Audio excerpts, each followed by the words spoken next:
Is Balor using Roxanne Perez to split up the Judgment Day for good? The Austin Theory and Grayson Waller split needs to be accelerated. Could Logan Paul actually dethrone Jey Uso for the World Championship? Welcome to Allison Analysis. I'm Ben Allison, an autistic wrestling fan who, according to our comment section, complains too much, and I've analysed last night's episode of Monday Night Raw, and here are my 5 key findings. In at number 5, could Logan Paul actually dethrone Jey Uso for the World Championship? The story told throughout last night's episode of Raw was one which was trying to convince us that there is a chance that Logan Paul legitimately could beat Jey Uso and could go on to face Gunther in a couple of weeks' time. And even potentially Seth Rollins past that. And I have got to say, I actually think they did an excellent job of trying to plant a small little seed of doubt into our minds, because I definitely feel like there's more of a chance of Logan Paul winning now compared to before Raw.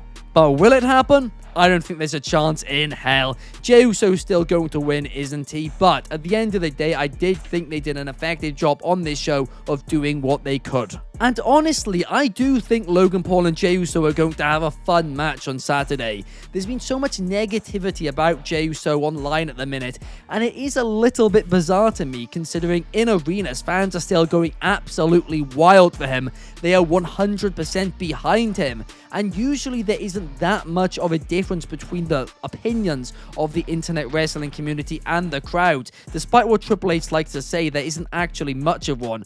But in this case, there certainly is. In at number 4, it is absolutely crazy to me that Kyrie Sane's last televised singles win in WWE was in 2020. Now, this isn't quite as bad as it sounds, right? Because we do have to take into consideration the fact that Kyrie Sane was away from WWE for 2 of those years.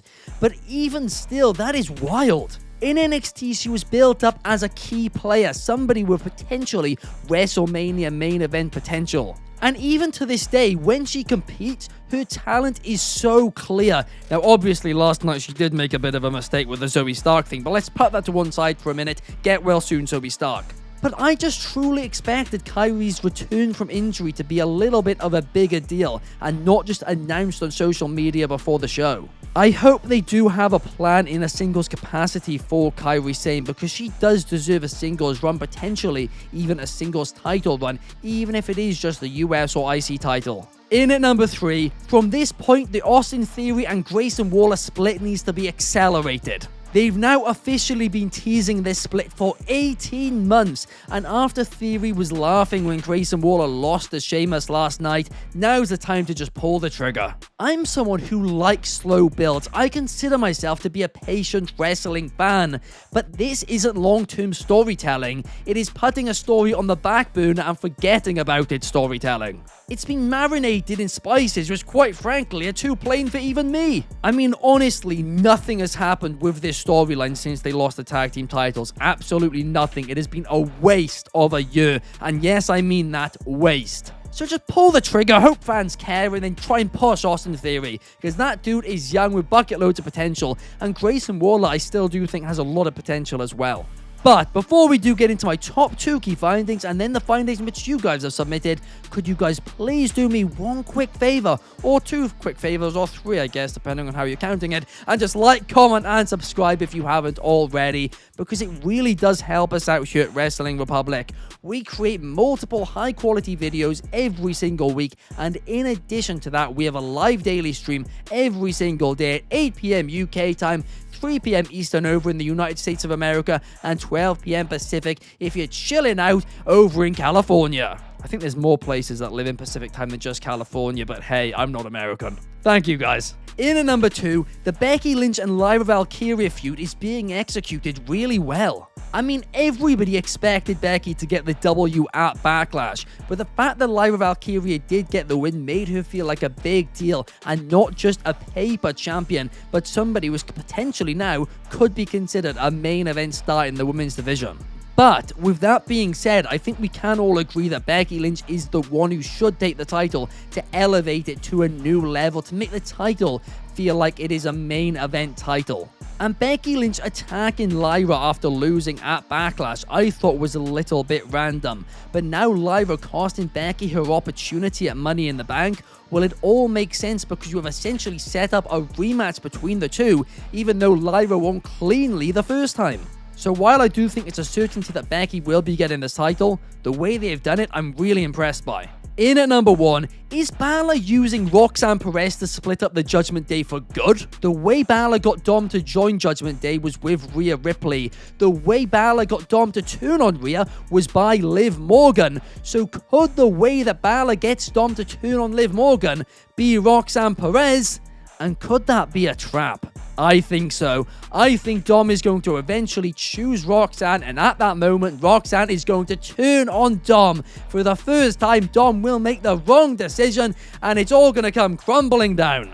And from there, Finn Balor could potentially defeat Dominic to win the Intercontinental Championship, or he could just cost Dom the title and he drops it to somebody else. But either way, I do think this is all leading towards the Judgment Day getting split up, and potentially a triple threat at WrestleMania between Balor, Dom, and Damian Priest. But I do think it's going to be a really fun few months for the Judgment Day. Anyway, that's enough about me waffling on about my thoughts on last night's Raw. Let's get into the thoughts which you guys have submitted via our Instagram broadcast channel. Up next, we have one from Jose99 who says the highs was Kyrie Sain returning undoubtedly, and the first 3 ways women's qualifying match that was a lot of fun, but the low points were Jay retaining by DQ again. Now I do want to focus on this for a second, because you do bring up a really good point.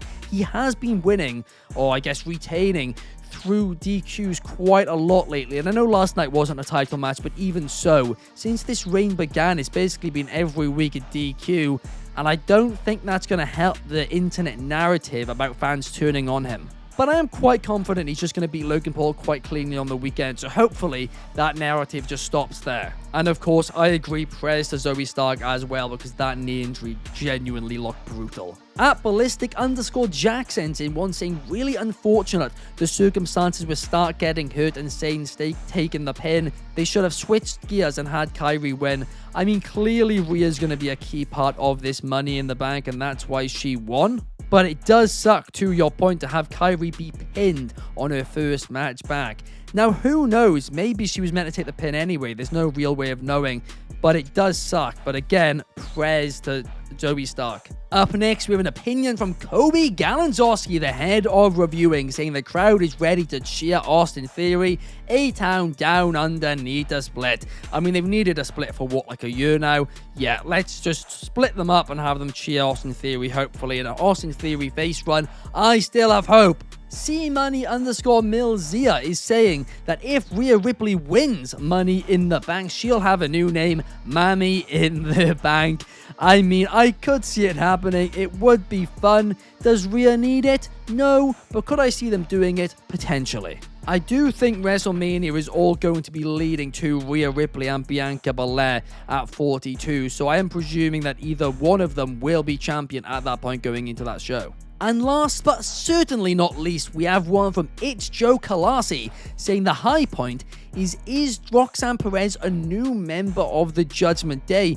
Interesting. So Finn Balor did clarify on the show last night that he is not trying to have Roxanne join the Judgment Day, but I think he's going to go back on that, isn't he? I think every week he's going to try and force her in more and more and more until Dom does turn on Liv. And at that point, I do think it's going to be a trap. If it's not a trap, then we have just done this exact same storyline again and it's rubbish. But I do think it's a trap. Now, I do think Judgment Day is beginning to outstay its welcome a little bit. At first, I did like the idea of the Judgment Day being WWE's Bullet Club, where the members just rotate. But I think this iteration of them has just failed so badly that I do just think at this point it's probably best to just scrap it. But overall, I did enjoy last night's episode of Monday Night Raw. There was a little bit too much basketball or baseball, I think basketball, talk for my liking personally. That felt like it went on for 10 minutes and I didn't understand a single word of it.